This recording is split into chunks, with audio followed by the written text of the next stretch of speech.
Hai guys, kembali lagi di channel FAME Studio. Dalam video kali ini kita akan ngebahas workflow dalam broadcast e-sport. Bagaimana kita bisa menggunakan API ya dari sebuah game untuk menarik data dan menampilkan grafis secara dinamis ya dalam broadcast e-sportnya. So untuk menjelaskan itu, gue bersama Arif. Panggilannya Arif Pagar. Kalau pengen tahu kenapa panggilannya Arif Pagar, bisa nonton video berikut ini. Tentang semua ini,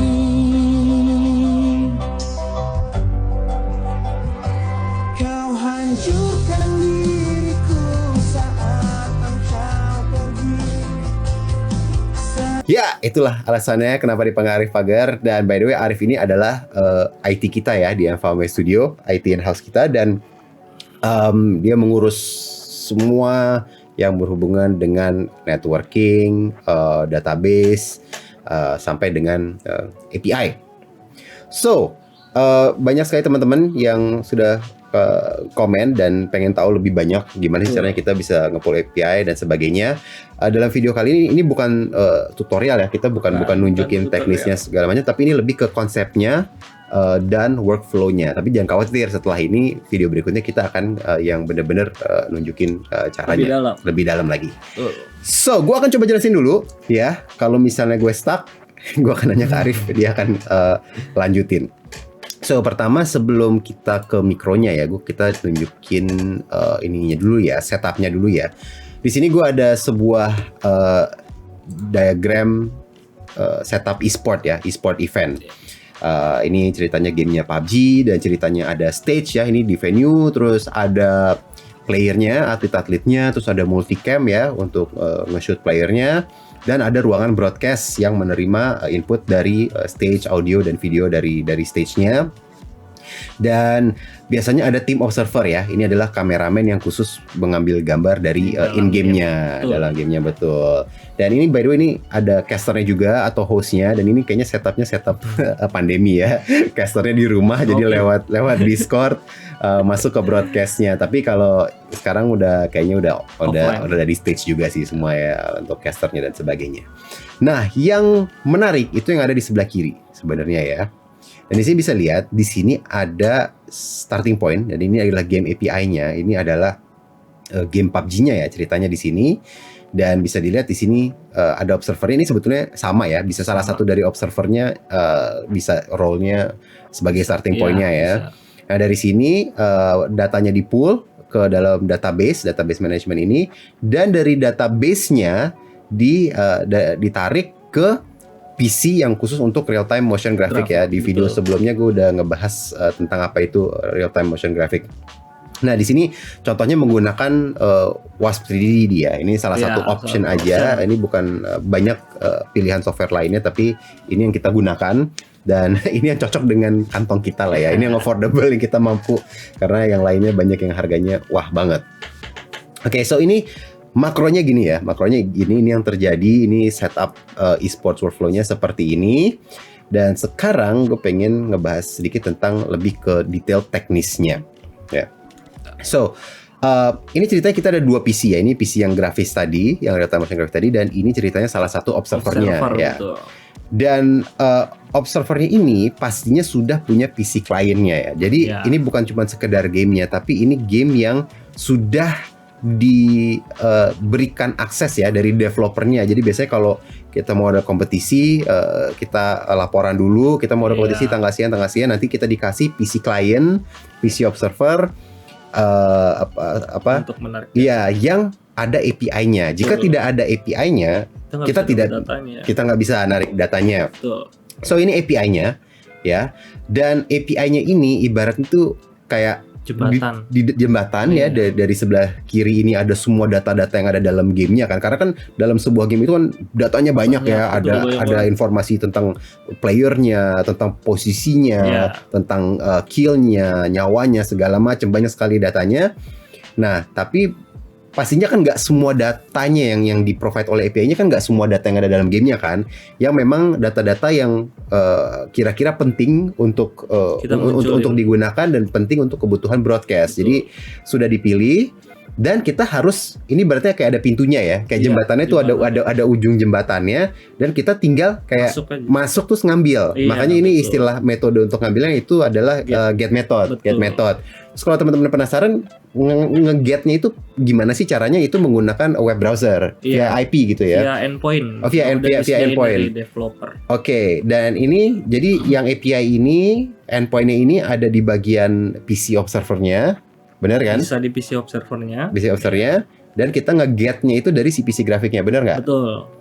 Atau kalau misalnya mau ada PC ketiga yang berfungsi pure Untuk sebagai narik database, aja juga untuk bisa. narik aja juga bisa. Tapi ini kita keep simple dulu, kita anggap 2 Iya. PC aja dulu ya. Yang penting satu network. Yang penting satu network. So datanya diambil dengan get request ini.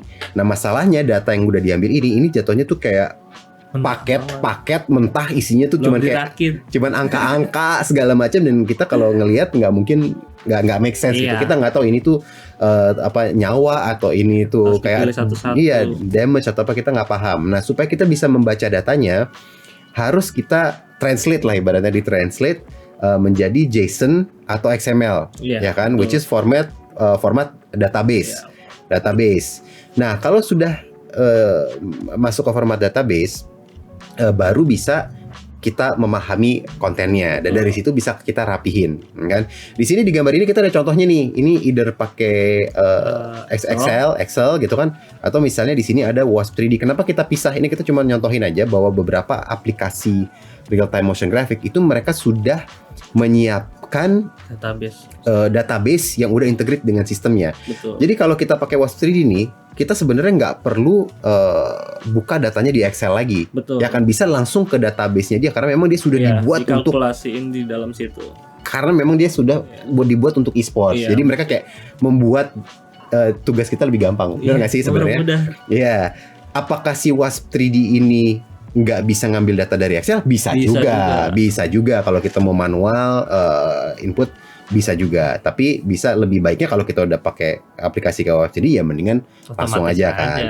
Nah, tapi gue pengen nunjukin nih ke teman-teman, kira-kira kalau kita pakai Excel manual, penampilannya seperti apa sih? Ini adalah contoh dari event kemarin.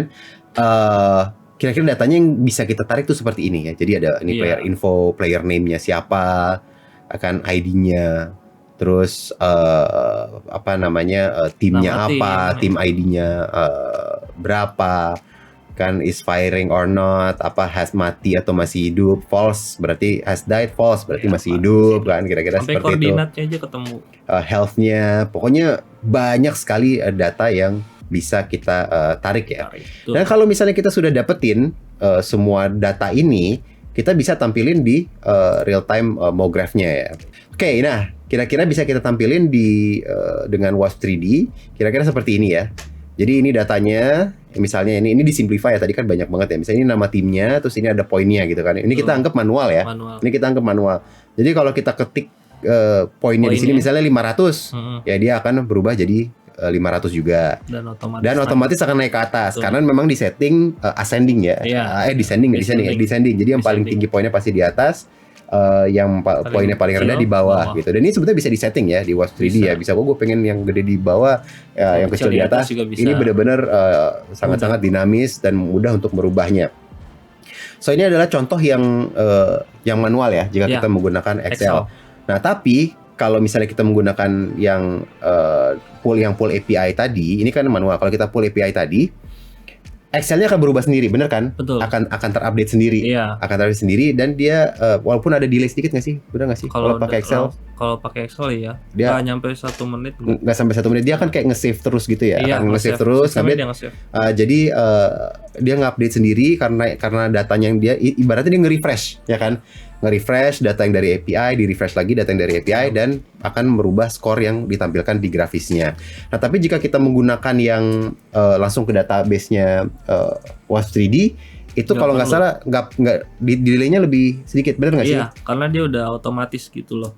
Buat minta nge-get-nya itu udah otomatis. Dia nge-refresh-nya udah otomatis ya. Ya, so kira-kira seperti itu ya. Jadi habis itu ya udah kan grafisnya tinggal dikirim entah via NDI atau via SDI ke switchernya atau ke PC broadcastnya, PCCG-nya, apalah namanya, intinya untuk langsung ditampilin ke streamingnya. So ada lagi nggak yang ketinggalan Kira-kira apa udah cukup Buat di cover saat ini udah di cover sih. semuanya ya? Iya, tinggal dicari tahu Oke. lebih dalam aja Iya. nanti atau nanti next kita bikin Ya. video. Atau teman-teman kalau misalnya ada kurang jelas tulis aja di komen. Tapi intinya adalah pertama harus ada PC client ya, karena itu bisa dapetin API-nya, itu bundling dengan PC client-nya.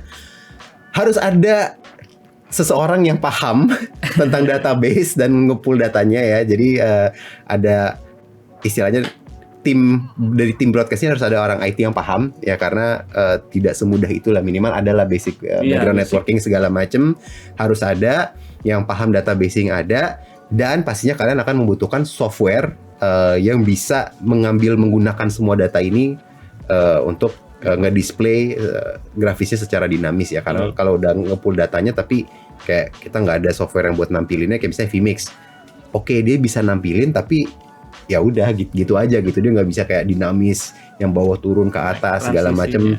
Transisinya jauh lah, beda lah, kayak contohnya kayak Wavestream atau vMix itu kemampuannya jauh lah. Oke, semoga bermanfaat. Again, kalau misalnya kurang jelas tanya aja di komen dan kita berdua bisa bikin video lanjutan. Tapi yang pastinya kita pengen nunjukin Wasp3D ya, di video berikutnya kita akan nunjukin gimana ngedemo lah, gimana cara kita menggunakan Wasp3D. So buat yang penasaran, stay tune, sampai ketemu di video berikutnya. Bye.